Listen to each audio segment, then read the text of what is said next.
우리가 지금 히브리서를 같이 살펴보고 있습니다. 히브리서의 배경이 되는 것을 우리가 어저께 나눴었고, 그러니까 히브리서는 그냥 안락한 의자에 앉아서 편안한 분위기 가운데 읽는 성경이 아니라 사실은 그 극심한 고난과 죽음의 공포와 두려움 가운데 직면해 있었던 그리스도인들에게 예수 그리스도가 누군지, 그리고 그 믿음이 얼마나 소중한 것인지, 그리고 믿음에 계속해서 선한 싸움을 싸우도록 권면하는 그런 배경을 가진 말씀이라고 우리가 어저께 살펴봤었죠. 히브리서는 그 흐름이 굉장히 중요합니다. 성경 66권, 저는 학교에서 성경 문학 구조나 그런 걸 가르치는 사람인데, 어떤 성경은 논리적인 구조가 있어요. 가장 대표적인 것이 로마서죠. 그렇기 때문에 그 논리들을 잘 따라가다 보면은 로마서만큼 너무너무 이렇게 흥미롭고 재미있는 성경은 없어요. 그런데 히브리서는 좀 약간 다릅니다. 논리적인 구조에 한 가지가 더 섞여 있어요. 그걸 이제 연속이라는 구조라고 말하는데, 사실 이것을 어떻게 설명할까 생각하다가 저는 유럽에서 8년 반 정도 살다 왔거든요. 그러니까 유럽 사람들은 그걸 잘 모르더라고요. 근데 한국 사람들은 알아요. 왜냐하면 우리가 어렸을 때 불렀던 노래가 있어요. 노래. 그런데 하여튼 그 노래 때문에 이 구조를 굉장히 잘합니다. 그 노래는 이런 거예요. 원숭이 똥구멍은 빨가면 사과는 맛있어, 맛있으면 바나나, 이런 거. 사실 말도 안 되죠. 근데 그런 것이 바로 연속이라는 것이에요. 어떤 한 가지를 말하면 거기에 연결돼서 계속 물고 늘어나는 것이에요. 이 연속의 구조를 가진 성경의 특징은 뭐냐면은 중간에 읽으면 이해가 안 돼요. 그러니까 사실 어떤 성경은 중간부터 읽어도 이해가 돼요. 그러나 이 연속이라는 구조를 가진 성경은 중간부터 읽으면 이해가 갑자기 이 말이 왜 나왔을까? 갑자기 멜기세덱이 왜 나왔지? 갑자기 안식이 왜 나왔지? 생뚱맞아요. 그렇기 때문에 이런 구조를 가진 성경은 앞에부터 읽어야 돼요. 그래서 앞에부터 어떤 논리가 이루어지는지 한번 살펴볼 필요가 있죠. 1장 1절부터 3절은 예수님께서, 우리가 어저께 살펴봤습니다. 예수님께서 구약에 언급된 모든 선지자들보다 다 합친 것보다도 뛰어나신 분이다 라는 것을 살펴봤어요. 여기서 중요한 것 중에 하나는 뭐냐면은 선지자라는 단수가 아니라 복수예요. 본문에 복수로 되어 있습니다. 예수님은 어떤 분이신가요? 구약에 언급된 그 위대하고 놀라운 기적과 이사를 행했던, 하나님의 말씀과 계시를 받고 환상을 받던 그 모든 선지자들을 다 합친 것보다도 뛰어나신 분, 그 모든 말씀과 계시를 다 합친 것보다도 예수 그리스도 한마디 말씀이 더 뛰어나며 그 선지자를 행했던 모든 기적과 이사를 다 합친 것보다도 예수 그리스도의 한 분의 기적이 훨씬 더 뛰어나다가 히브리서 1장 1절부터 3절입니다. 근데 그 다음은 이 선지자와 연결이 돼요. 어저께 한번 말씀을 기억해 보세요. 선지자의 가장 중요한 역할이 뭐냐면은 하나님의 말씀과 계시를 받아 사람들에게 전달하는 역할을 감당했었어요. 그것이 바로 선지자의 역할이라고 말씀을 드렸죠.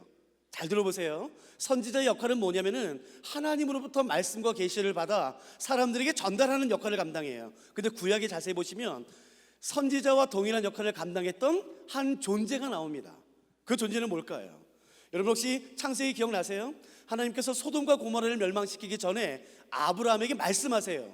누구를 통해서요? 천사요. 하나님께서는 세리요한, 사가랴 집안의 세리요한을 주기로 결정하세요. 누구를 통해서 알려주시나요? 천사를 통해서요. 하나님께서는 마리아에게 이제 아이가 잉태될 것이라고 말씀하세요. 누구를 통해서요? 천사를 통해서요. 그래서 이 뒷부분이 바로 천사가 나오는 것이에요. 그것은 1장 4절부터 2장 18절입니다. 예수님께서 갑자기 생뚱맞게 천사보다 뛰어나시다라는 내용이 나오는 이유는 바로 이 연결 때문에 그런 것이에요. 우리가 지금 이 부분을 이제 살펴보려고 합니다. 예수님은 누구보다 뛰어나신가요? 천사보다 뛰어나요. 그 부분이 바로 1장 4절부터 2장 18절까지입니다. 새벽부터 공부해서 좀 그러세요? 괜찮으시죠? 1장 4절부터 2장 18절의 내용은 예수님께서 천사보다 뛰어나시다는 것인데, 이 부분이 굉장히 중요합니다. 그리고 이 부분은 특별히 세 부분으로 나누어져요. 1장 4절부터 14절, 2장 1절부터 4절, 2장 5절부터 18절, 이렇게 세 부분으로 나누어지는데, 나누어지는 이유는 뭐냐면은 이 가운데가 경고예요. 경고는 혹시 시간 되면 살펴보겠지만 살펴볼 수 없을 것 같고요. 이 앞부분, 예수님은 천사보다 뛰어나십니다 라는 내용이 첫 번째와 두 번째로 나뉘어져요. 들어보세요. 첫 번째, 예수님은 천사보다 뛰어나세요. 하나님의 아들로서요. 세 번째, 요 2장 5절부터 18절, 여기도 예수님은 천사보다 뛰어나세요.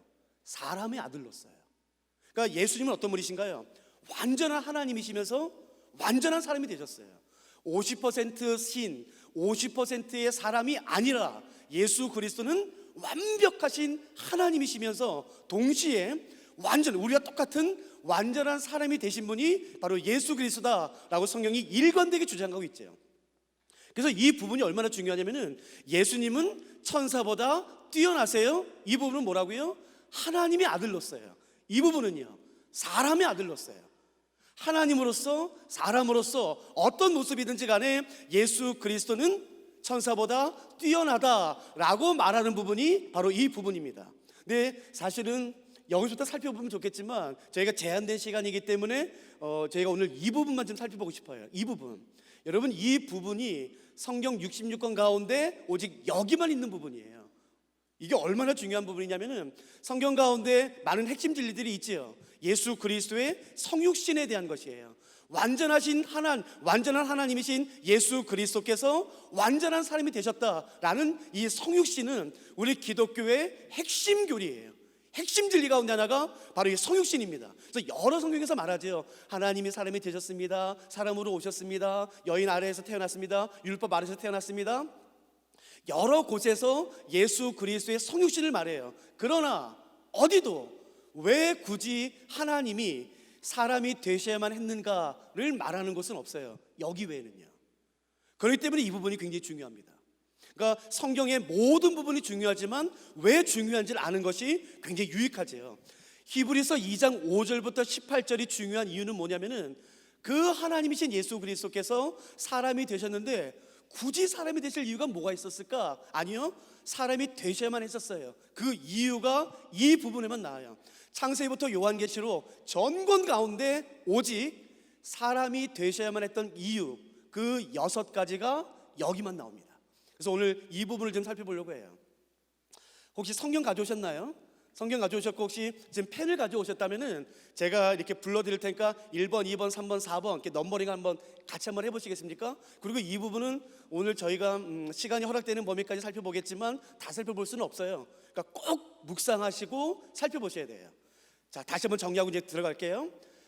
완전한 하나님이신 예수 그리스도께서 왜 사람이 되셔야만 했는가? 그 사람이 되신 이유 6가지가 성경에서 오직 여기만 나옵니다. 첫째, 9절이죠. 아직 밑줄 치지 마세요. 제가 밑줄 치라고 말씀드릴게요. 첫 번째 이유입니다. 오직 우리가 천사들보다 잠시 동안 못하게 하심을 입은 자, 곧 죽음의 고난 받으심으로 말미암아 영광과 존귀로 관을 쓰신 예수를 보니, 천사들보다 잠시 동안 못하게 하셨다는 것은 사람이 되셨다는 의미예요. 그러니까 다시 한번 읽어볼게요. 오직 우리가 천사들보다 잠시 동안 못하게 하심을 입은 자, 그분이 누군지 보세요. 곧 죽음의 고난 받으심으로 말미암아 영광과 존귀로 관을 쓰신 예수를 보니, 이를 행하심은 사람이 되신 이유는 입니다. 이 다음부터 밑줄 그으세요.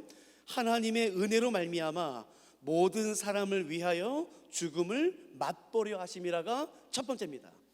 왜 하나님이 사람이 되셨나요? 죽기 위해서예요. 그게 첫 번째 이유입니다. 굳이 하나님으로 우리를 구원할 수 없나? 왜 굳이 하나님이 사람이 되셔야만 했는가? 첫째 이유가 2장 9절, 죽기 위해서예요. 두 번째는 14절입니다. 자녀들은 혈과 육에 속하였음에 그도, 그러니까 예수님이죠, 그도 또한 같은 모양으로 혈과 육을 함께 지니심은, 그러니까 사람이 되신 이유는입니다. 그 다음 밑줄 그으세요. 죽음을 통하여 죽음의 세력을 잡은 자, 곧 마귀를 멸하시기 위해서예요.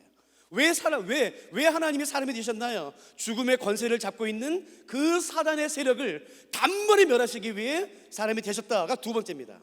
세 번째 15절입니다. 또 여기 밑줄 그으세요. 15절. 죽기를 무서워함으로 한평생 매여 종로로 타는 모든 자들을 놓아주시기 위해서 사람이 되셨어요. 네 번째 16절입니다. 이는 확실히 천사들을 붙들어 주려 하심이 아니요, 여기 밑줄 그으세요. 오직 아브라함의 자손을 붙들어 주기 위해서 사람이 되셨어요. 다섯 번째 17절이죠. 그러므로 그가 범사에 형제들과 같이 되심이 마땅하다. 형제들 사람이에요. 그러니까 사람이 되심이 마땅하도다. 이는 이 다음부터 밑줄 그으세요. 하나님의 일에 자비하고 신실한 대제사장이 되어 백성의 죄를 속량하시기 위해 사람이 되셨어요. 마지막 여섯 번째 18절입니다. 그가 시험을 받아 고난을 당하셨은즉 이 다음 밑줄 그으세요. 시험 받는 자들을 능히 도우시기 위해 사람이 되셨어요.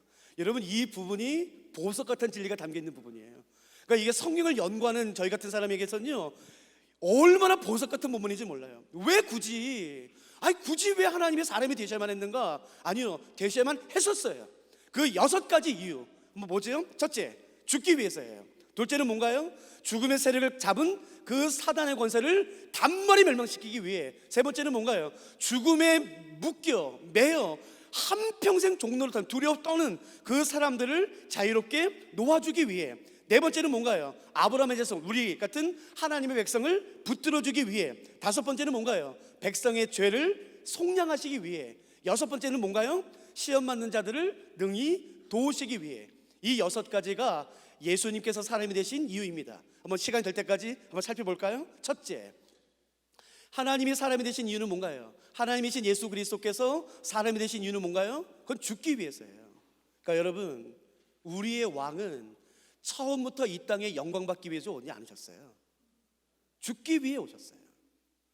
우리의 왕은, 우리의 주는, 우리의 하나님은 처음부터 사람들에게 영광받고 찬양받고 존귀함을 받기 위해 오신 것이 아니라 처음부터 죽기 위해 오셨다고 말해요. 자신을 버리기 위해 오셨다고 말해요. 수치를 당하기 위해 오셨다고 말해요. 근데 왜 이렇게 그를 따르는, 그 예수를 따르는 사람들은 왜 이렇게 영광받기를 좋아하는지 모르겠어요. 여러분 기억하세요. 우리의 왕은 처음부터 영광받기 위해서 오신 것이 아니라, 살기 위해 오신 것이 아니라 죽기 위해 오셨다고 성경이 명확히 선언하는 것이에요. 왜 죽어야만 하나? 근데 꼭 죽어야만 하나? 그렇죠. 여러분 이 말 한번 생각해 보세요. 유언을 아세요? 유언 다 알지요? 유언. 여러분, 유언은 언제 하는 건가요? 죽기 전에 하죠. 그러면 그 유언은 언제부터 효력이 발생하나요? 죽어야죠. 당연히, 무슨 당연한 말을 하나? 아니에요. 여러분, 제가 지금 말씀드린 것이 성경에 나와 있는 거 아세요? 성경 아시면서 한 번만 펴세요. 히브리서 9장입니다. 그렇게 많이 읽었던 히브리서에 제가 지금 말씀드린 게 그대로 나와 있어요. 히브리서 9장 16절을 보세요. 히브리서 9장 16절. 여러분 이것도 꼭 기억해 주세요. 제가 한번 읽어볼 테니까 이해가 되나 보세요. 9장 16절. 유언은 유언한 자가 죽어야 되나니. 맞죠? 당연히 유언은 유언한 사람이 죽어야지만 효력을 발생하죠. 17절. 유언은 그 사람이 죽은 후에야 유효한즉 유언한 자가 살아있는 동안에는 효력이 없느니라. 여러분 가지고 계신 성경에 혹시 유언이라는 단어 옆에 숫자가 있으신가요? 있죠? 제일 밑에 보시면 뭐라고 되어 있나요? 언약이라고 되어 있어요. 왜냐하면 유언이라고 번역된 헬라어가 디아데케라는 단어인데, 이 단어는 언약으로도 번역이 돼요. 그리고 유언으로 번역하셔도 아무 문제 없습니다.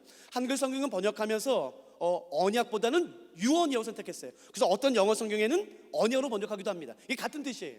그러니까 하나님은 그의 백성에게 언약을 맺으셨어요. 유언을 하셨어요. 그 유언은 이거예요. 내가 너 반드시 살려내.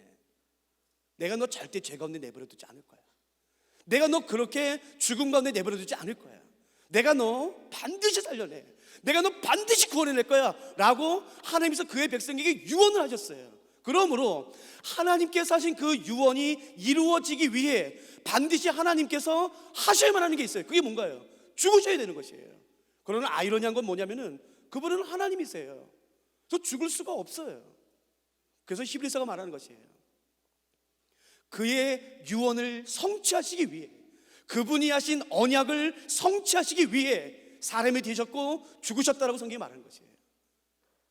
그 언약을 이루시기 위해, 그 유언을 이루시기 위해. 여러분 한번 생각해 보세요. 하나님께서 말씀하셨어요. 내가 너 반드시 살려내. 내가 너 절대로 죽은 건데 내버려 두지 않을 거야. 내가 너 반드시 살려낼 거야. 여러분 아무리 그렇게 약속하셨고 유언하셨고 언약을 하셨다 할지라도 하나님 이렇게 말씀할 수 있지 않을까요? 야 미안해, 내가 그때 실수했어. 너 보니까 안 되겠어. 너 네 삶 보니까 안 되겠어. 나 취소할래. 여러분, 그렇게 말해도 누구도 하나님을 비난할 수 없어요. 그럼에도 불구하고 하나님께서는 그의 백성에게 하신 그 약속을 성취하기 위해, 이루기 위해 기꺼이 여러분 사람이 되셨고 죽으셨다라고 말하는 것이에요.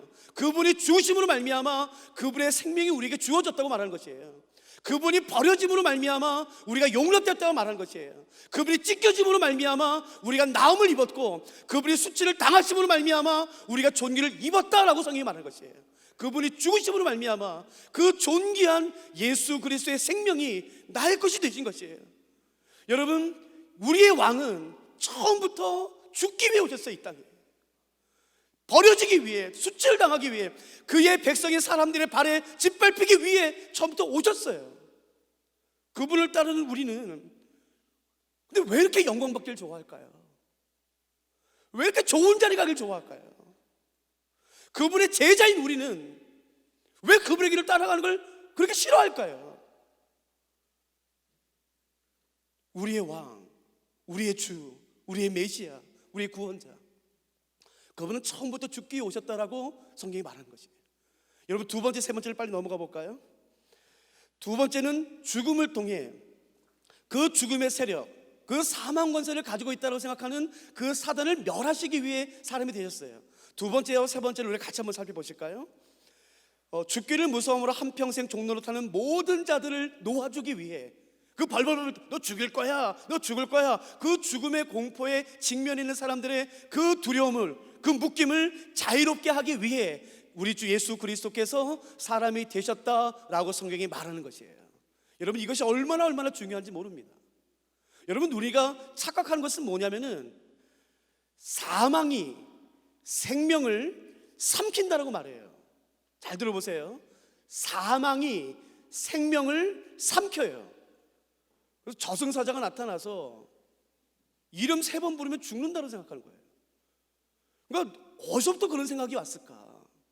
도대체 성경 어디에도 없는데 왜 우리들은 그리스도를 믿고 성경을 하나님의 말씀으로 믿는다라고 말하면서 죽음과 생명에 대한 이해와 정의를 하나님의 말씀이 아닌 그냥 우리가 살고 있는 그냥 이 세상의 상식에서 가져왔을까? 저승사자 나타나면 안 돼. 막 검은 옷도 이렇게 나타나가지고 내 이름 3번 부르면 10번 불러도 안 죽어요. 걱정하지 마세요. 이건 제 말이 아니에요. 한번 성경 잠깐 찾아보실래요? 고린도후서 5장 4절 말씀입니다. 고린도후서 5장 4절.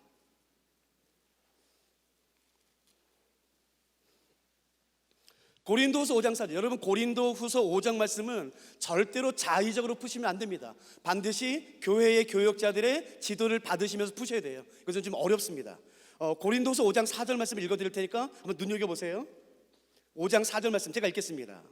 참으로 이 장막에 있는 우리가 짐진 것 같이 탄식하는 것은 벗고자 함이 아니요 오히려 덧입고자 함이니. 잘 무슨 말씀인지 모르시겠죠? 이거 상관없어요. 잊으셔도 돼요. 그러니까 나중에 교육자분들에게 지도를 받으세요. 이 다음 말씀에 밑줄 그으세요. 죽을 것이 생명에 삼킨 바 되게 하려 함이라. 잘 들으세요. 죽을 것이 사망이 생명에게 삼킨 바 되는 것이에요. 이게 성경에서 진리예요.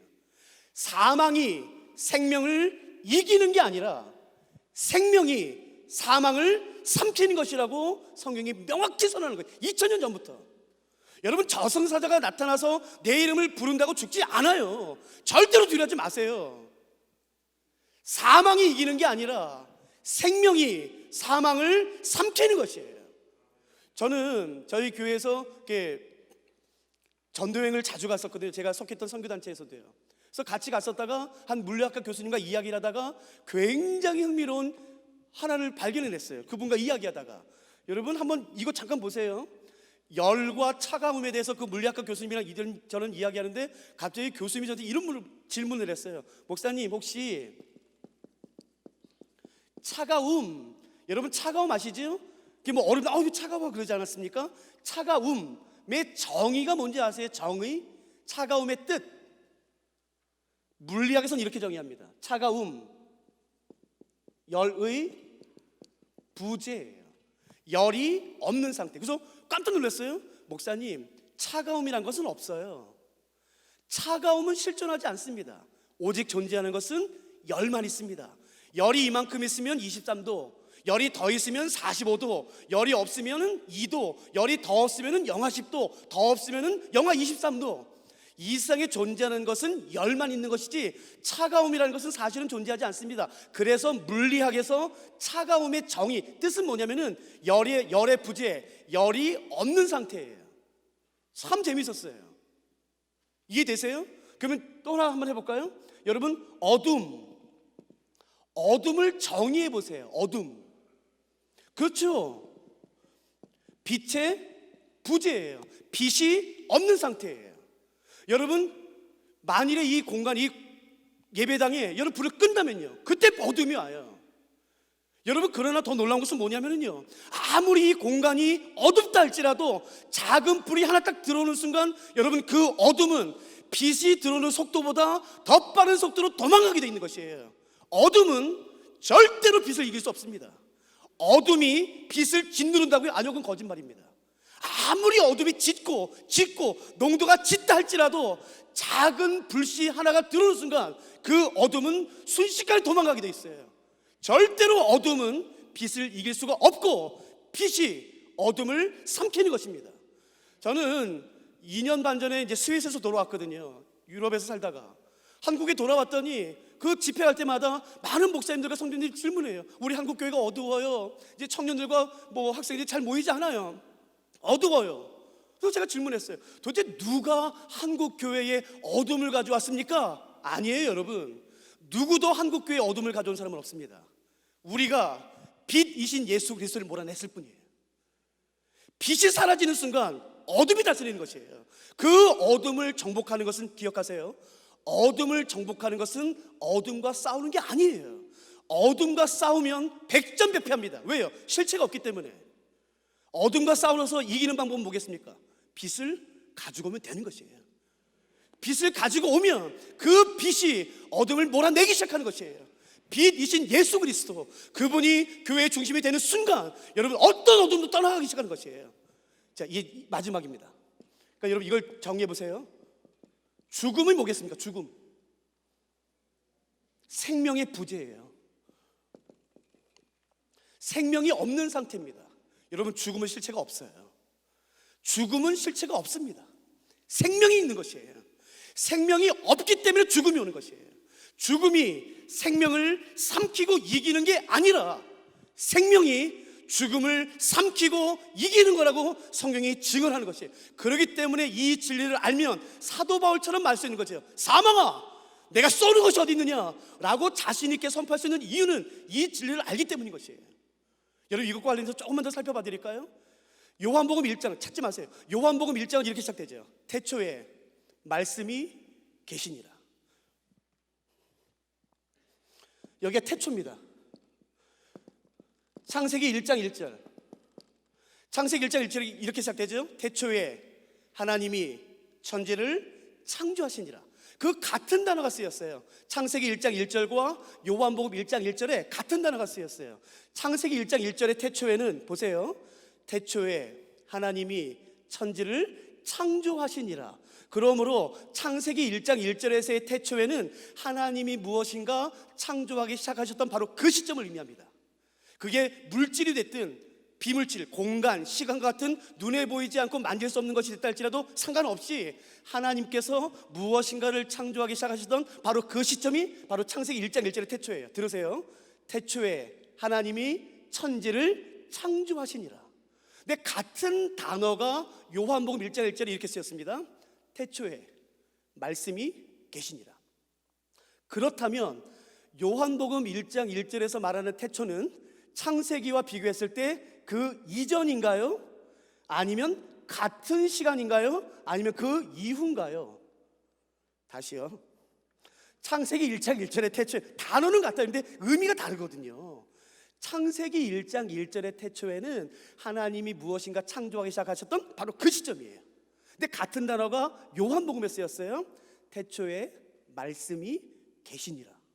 그러면 요한복음 1장 1절의 태초에는 창세기와 비교했을 때 그 이전일까요? 같은 걸까요? 그 이후일까요? 일이에요. 다 알아요. 그러니까 보세요. 말씀이 계셨어요. 그러니까 무슨 말이냐면은 하나님이 창조하기 전에, 하나님이 창조를 의도하기도 훨씬 전에 이 세상에 말씀이 존재했다라는 것이에요. 그러므로 이 말씀은 하나님의 창조물이 아닌 것이에요.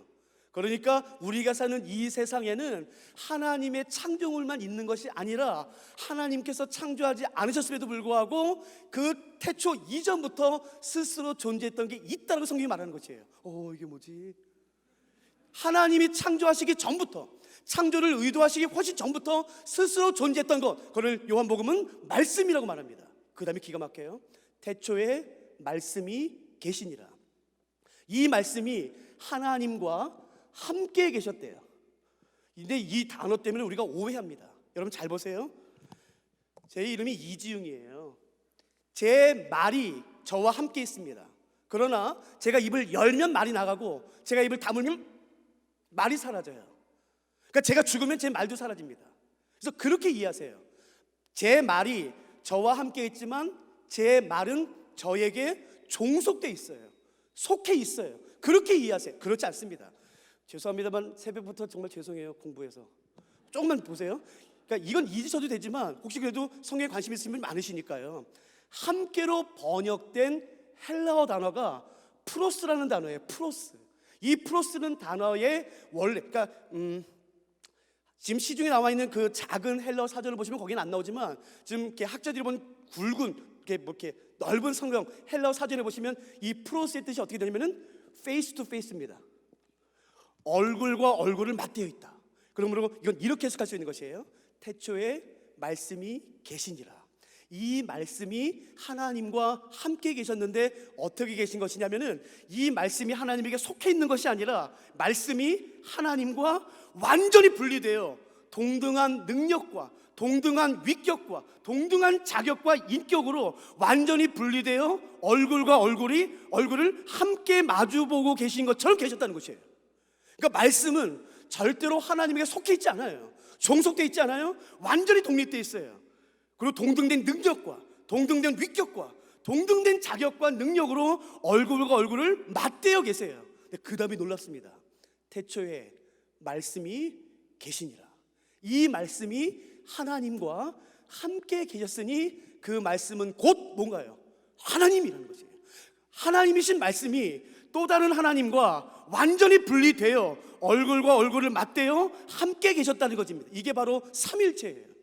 그 14절에 의하면 말씀이 육신이 되어 우리 가운데 거하셨다고 말합니다. 우리가 그 영광을 보니 독생자의 영광이요 은혜와 진리가 충만하다. 그 말씀은 누군가요? 예수 그리스도예요. 그러므로 예수 그리스도는 하나님의 피조물이 아닌 것이에요. 예수님은 누군가요? 하나님이신 것이에요.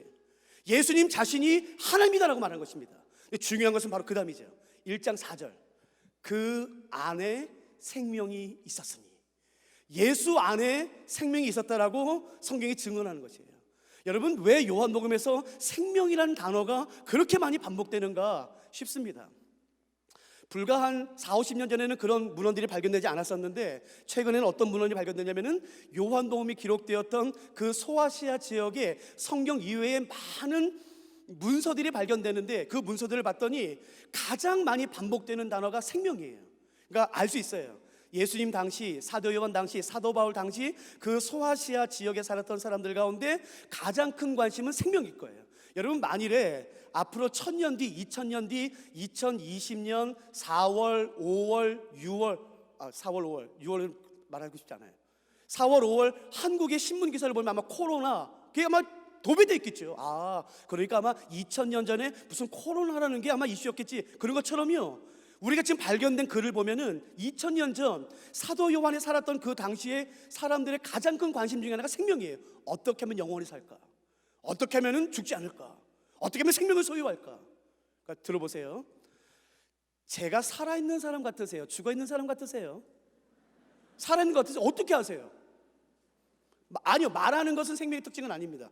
입에 장기가 있으셔도 살아계신 분 계시니까 움직이는 것도 아니에요. 살아있는 것 같으세요? 죽어있는 것 같으세요? 어떻게 아세요? 제가 살아있는 거. 그죠? 숨을 쉬죠. 그러니까 우리는 금방 알아요. 여러분이 강대상은 살아있는 것 같으세요? 죽은 것 같으세요? 죽었죠. 금방 알아요. 이 나무는 살았어, 이 나무는 죽었어, 이거는 살았어, 이건 죽었어. 금방 알아요. 그러니까 생명이 있는 걸 알아요. 그러나 문제는 뭐냐면은 생명이 있는 것은 알겠는데 만져지지가 않아요. 그러니까 가질 수가 없어요. 제가 살아있어요? 지금 제 안에 생명이 있어요? 어디 있어요? 어디 있어요? 그러니까 생명이 있는 것은 알겠는데 어디 있는지 모르겠어요. 생명이 만져지지 않아요? 그러니까 가질 수가 없어요. 그래서 이 당시에 생명 가지고 정말 많은 사람이 장난쳤습니다. 내가 생명 얻는 거 알려줄까? 라는 식으로요. 그래서 가장 많이 장난친 게 뭐냐면 이런 거예요. 내가 생명 얻는 방법을 알려줄게. 생명을 얻기 위해서는 은밀한 지식을 가지고 있어야 돼 라는 것이에요. 그래서 이 지식을 가지고 있으면 돼. 근데 그 지식의 특징은 뭐냐면은 극소수의 사람만 가져야 되고 이해가 되면 안 됩니다. 그 지식을 가지면 생명을 얻는다는 것이에요. 그래서 글에 의하면 마치 이런 것이에요. 그러니까 이런 지식을 가지면은 생명을 갖는 거예요. 제가 예를 들어 드릴게요. 지금 전등이 있죠. 그 전등에서 지금 257.3Hz로 이런 빛이 나오고 있는 것이에요. 파란불 옆에 있는 약간 녹색 빛깔의 연두 빛깔이 나와서 여러분의 왼쪽 귀로 들어가 여러분의 그 달팽이관을 살짝 흔들고 왼쪽 눈을 지나 그 검은 동자를 살짝 흩으면서 오른쪽 귀로 나와 다시 왔던 곳으로 돌아간 다음에 그 전파의 파장이 260배 큰 다음에 다시 여러분의 뇌를 치는 것이에요. 그러면 구원을 받는 것입니다. 이해가 되세요? 아니 나도 이해 안 돼요. 근데 이런 거 뭐가 있는 것 같아. 256 뭐지 헤르츠.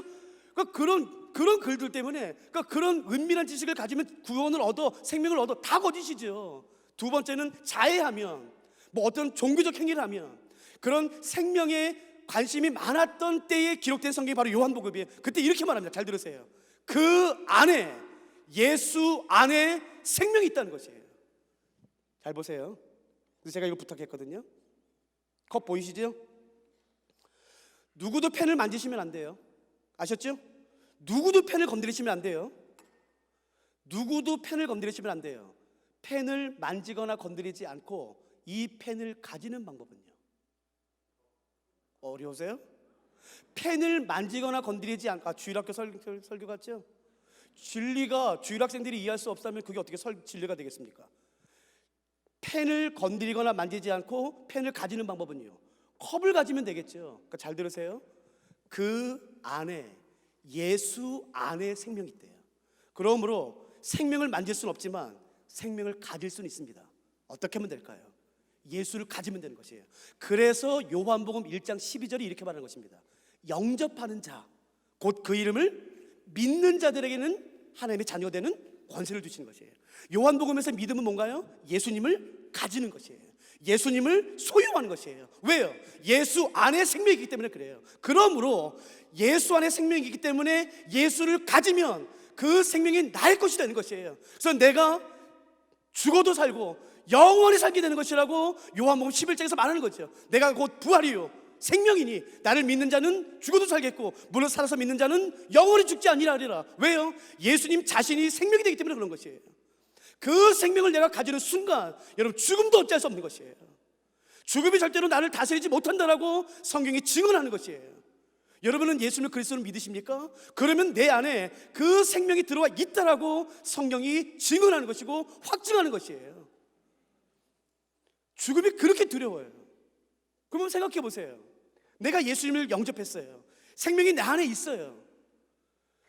내가 예수님을 믿으면 생명이 나에게 있기 때문에 내가 이 땅에서의 모든 삶을 다 살고 마지막 호흡을 내쉬고 눈을 감았다가 뜨는 순간 나는 예수님 품에 안겨 있는 것이에요.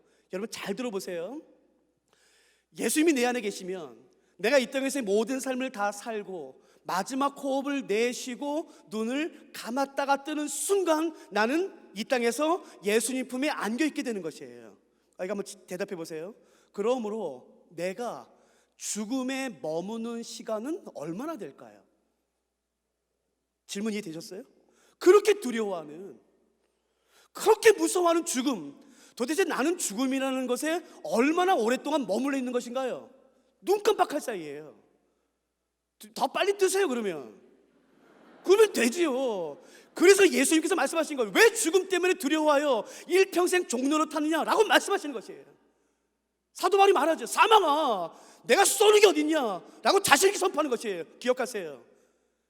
사망은 절대로 생명을 이길 수가 없어요. 사망이 생명을 삼키는 게 아니라 생명이 사망을 삼킨다라고 성경이 증언하기 때문에 그런 것이에요. 예수 안에 생명이 있습니다. 예수 안에 소망이 있고 예수 안에 내 피에 필요한 모든 것이 있다라고 성경이 증언하는 것이에요. 그러므로 오늘 나의 삶이 생명으로 가득 차길 원한다면 기도는 오직 하나예요. 뭐겠습니까? 주님, 내 모든 삶이 예수님으로 충만하게 되게 하여 주옵소서. 예수님이 나의 삶에 충만하게 임할 때에 그 예수 안에 있는 생명이 내 생명 되고 예수의 능력이 내 능력 되고 예수 안에 있는 그 소망과 기쁨이 나의 것이 된다라고 성경이 증언하는 것이에요. 여러분, 뭘 기도할지 모르시겠어요? 한 가지 기도하세요. 하나님, 오늘 내 삶이 예수님으로 충만하게 되게 하여 주옵소서. 죄송해요, 제가 지금 시간을 너무 많이 썼는데요, 하나만 하고 마칠게요. 여러분, 6번째 보시겠습니까? 죄송합니다, 제가 빨리 끝내야 돼요. 6번째 보세요.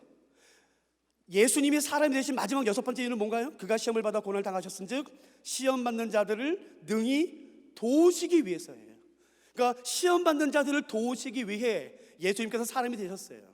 여러분, 예수님이 사람의 고통을 아실까요? 사람의 고통을, 배고픔을, 서러움을 아실까요? 그분은 하나님이신데. 저는 예수님의 기도 가운데 가장 좋아하는 기도 중에 하나는 겟세마네 동산 기도예요. 겟세마네 동산 기도 기억나세요? 여러분, 만일에 한번 예를 들어보세요. 예수님이 십자가에 달려 돌아가시기 전에 겟세마네 동산에서 이렇게 기도하셨다면요, 하나님, 참나, 나 내일 죽어요, 십자가에서. 근데 내가 하나님인데 그 내가 옆에 달린 그 인간들이랑 같이 죽는데 그 인간도 못 하나 박는데 내가 하나님인데 그 못 하나 박아서 되겠습니까? 면이 있지. 여기 못 20개 빠, 여기 20개 빠, 몇 가시 빠, 창 빠. 그래야지 않으면 내가 하나님인데 면이 있으지. 막 인간이랑 똑같이 못하나, 아이고 그건 내가 면이 서겠습니까? 만일에 그렇게 기도했더라면요, 우리 실망스러웠을 거예요. 잘 들으세요. 겟세마네 동산에서 예수님이 이렇게 기도하세요. 예수, 하나님, 이거 한 번만 가게 해주세요. 한 번만 비켜주세요. 하나님, 이 살 안 마시게 해주세요 라고 기도하세요. 그러니까 예수님이 아시는 게 뭔지 아세요? 고통 앞에, 고난 앞에, 두려움 앞에 인간이 얼마나 비겁해질 수 있는지 아시는 분이 예수님이세요. 아무 일 없을 때 믿음 뻥뻥 치죠. 야, 그것도 못해, 그것도. 장로가 말이야, 권사가 말이야, 집사가 말이야, 그까짓 것도 못해. 여러분, 아무 일 없을 때 뻥뻥 치죠. 내 자녀 아파 보세요. 내 자녀. 여러분, 예수님이 아시는 게 뭐냐면요, 인간이 그 고난과 두려움 앞에 한 발에 넘어질 수 있는 거 예수님이 아세요. 얼마나 비겁해질 수 있는지, 얼마나 나약해질 수 있는지 아시는 분이 바로 예수님이세요. 그래서 돕길 원하세요. 그래서 도와주길 원하세요. 그래서 사람이 되셨다고 말하는 것이에요. 여러분, 예수님이 배고픔을 아실까요? 아시죠? 여러분, 예수님이 배신을 아실까요? 정말 믿었던 사람에게 배신 당하는 그 기분이 뭔지 아실까요? 알죠. 예수님 배신 당하셨잖아요. 가룟 유다에게, 또 베드로에게. 여러분, 베드로가 예수님을 부인했을 때 성경에 의하면 베드로와 예수님이 눈이 마주쳐요. 그때 저주했다고 나오지만 사실은 헬라어 문장을 그대로 번역하면 쌍욕한 겁니다. 쌍욕. 그런데 성경이기 때문에 그냥 그렇게 못한 것일 뿐이죠. 여러분, 베드로가 두려움 가운데 마지막 부인할 때 예수님 눈이 맞췄어요? 예수님 눈 보고 저주, 쌍욕한 겁니다. 그때 예수님 마음이 어떻겠습니까? 그 처참한, 정말 믿었던 사람에게 당하는 배신. 여기 그런 분 계시지 않아요? 어떻게 저 사람이 나한테 저럴 수 있어? 어떻게? 다른 사람은 몰라도 저 사람은 나한테 저런 말 하면 안 되지 않아? 그 믿었던 사람에게 당하는 배신이에요. 여러분, 예수님이 애비 없는 걸 알까요? 애비 없다는 걸? 알죠. 여러분, 예수님이 12살까지 나오지만요, 그 이후에 요셉의 이름이 성경에 언급이 안 됩니다. 그래서 모든 성경학자들은 예수님의 유년 시절에 아버지, 인간 아버지 요셉이 소천했을 거다, 죽었을 거다 다 동의해요. 근데 잘 들으세요. 마가복음에만 나오는 표현 가운데는 뭐냐면요, 사람들이 예수님을 뭐라고 부르냐면은 마리아의 아들이라고 불러요. 마리아의 아들. 이건 굉장히 비참한 겁니다. 비하하는 거예요. 절대로, 여러분, 절대로 어머니의 이름을 통해, 유대인들은 아들을 말하잖아요. 아버지의 이름을 통해서 말합니다. 어머니를 통해서 말했다는 것은요, 그건 굉장히 비하하는 거예요. 비하. 애비 없는 자식, 저거 애비 없어서 그래. 여러분, 유대 사회에서의 여성은, 죄송합니다만 지금과는 다릅니다. 사람 취급을 받지 못했어요. 사람의 계수에도 들어오지 못했습니다. 그런 상황에서 남편이 죽어서 과부가 돼요. 여러분, 그 여인이 살 수 있는 방법은 두 가지밖에 없어요. 나가서 구걸하는 거, 아니면은 더러운 짓 하는 겁니다. 그 방법 외에는 여러분 살 수 있는 방법이 없어요. 그러니까 그 가족을 누가 꾸렸겠습니까? 예수님이 꾸렸었어요. 그 애비 없는 자식 저거. 저는 그런 말을 들어본 적은 없어요. 왜냐하면 지금도 양가 부모님이 다 살아계세요. 근데 제 유치원 때부터 같은 교회 다녔던 아주 친한 친구 아버지가 초등학교 때 소천하셨어요. 비행기 사고로. 정말 친했어요. 저는 한 번도 지금도 싸워본 적이 없는데 제가 아직도 기억나요. 그때 동네 어르신들이 걔한테 자꾸 이러는 거예요. 저거 애비 없어서 그래. 저거 애비 없는 자식 저거. 아이고 애비 없는 자식들 저거 다 저래. 그래서 제가 막 화냈어요. 왜 내 친구한테 그러세요? 왜 내 친구한테 그런 말 하지 마세요. 제가 막 소리 질렀다고요. 여러분 혹시 이 가운데 그런 말 들으시면서 잘하신 분 계세요? 저 애비 없는 자식 저거. 저 애미 없는 거 저거. 저 그러니까 저 짓 하는 거지 저거. 여러분 그 말 들을 때요 마음이 무너져요. 삶이 무너져요. 예수님이 그 마음을 아실까요? 모르실까요? 아시죠. 그래서 예수님이 사람이 되셨다라고 말하는 것이에요.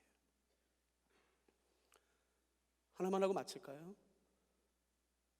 목사다 보니까 장례식을 많이 가요.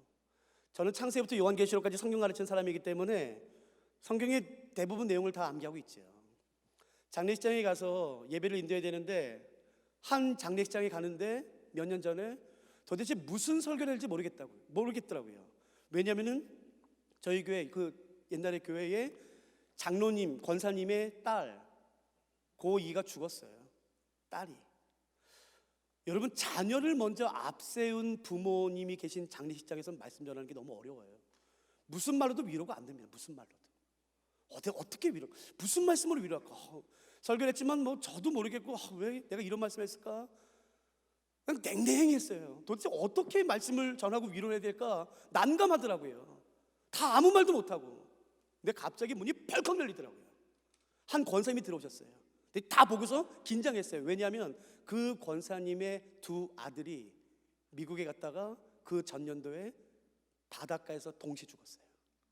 그 권사님 아들이요. 근데 그 권사님이 딱 들어오자마자 그 장례식에 그 권사님을 바라보시면서 그러시더라고요. 야 누군사 지금 뭐 하는 거야 이거? 정신 똑바로 차려. 그래서 팔을 걷어붙이더니요 그 권사님 앞에 딱 서셔서 한마디 하세요. 야 김권사 정신 똑바로 차려. 정신 똑바로 차려. 근데 그 말 딱 하는 순간 그 권사님이요 펑펑 울었어요. 누가 말해도 위로가 안 되는 그 상황에서 그 권사님이 나이 많으신 권사님이 와서 한마디 했을 때 그 권사님의 감정이 폭발했어요. 어떡해. 그러니까 정신 똑바로 차려. 왜 그런지 아세요? 그 마음을 알기 때문에 그런 거예요. 여러분 예수님이 아세요. 우리 예수님이 아세요. 그래서 사람이 되셨다고 말하는 거예요. 그 완전하신 하나님이신 그 거룩하신 순전하신 죄 없으신 하나님이신 예수 그리스도께서 완전한 사람이 되신 이유 가운데 마지막은 뭔가요? 시험 받는 자들을 능히 도우시기 위해서예요. 그러니까 여러분 오늘 예수님께 나가세요. 예수님 나 죽고 싶습니다. 너무 힘이 듭니다. 도대체 뭘 어떻게 될지 모르겠어요. 여러분 예수님에게 내 마음을 쏟아 놓으세요.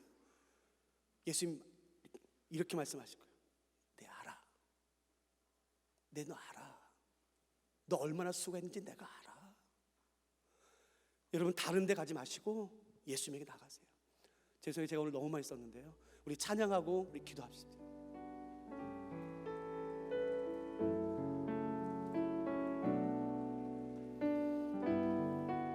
우리 같이 찬양하시겠습니다. 너 예수께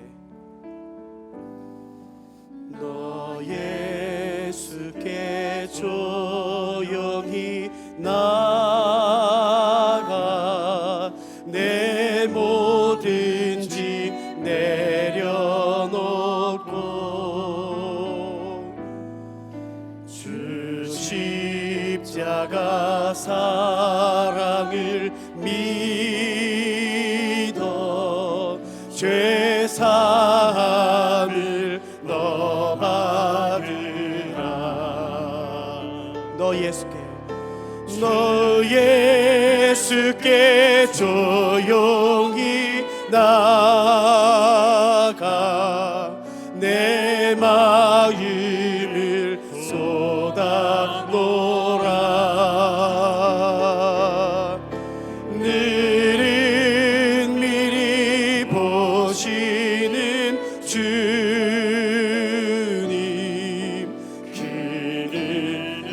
다시 한 번만 찬양하지 않으시겠습니까? 너 예수께 조용히 나가, 너 예수께 조용히 나가, 내 뭐든지 내려놓고 주 십자가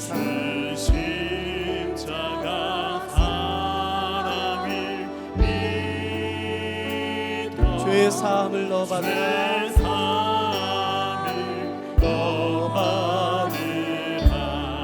주 예수께 조용히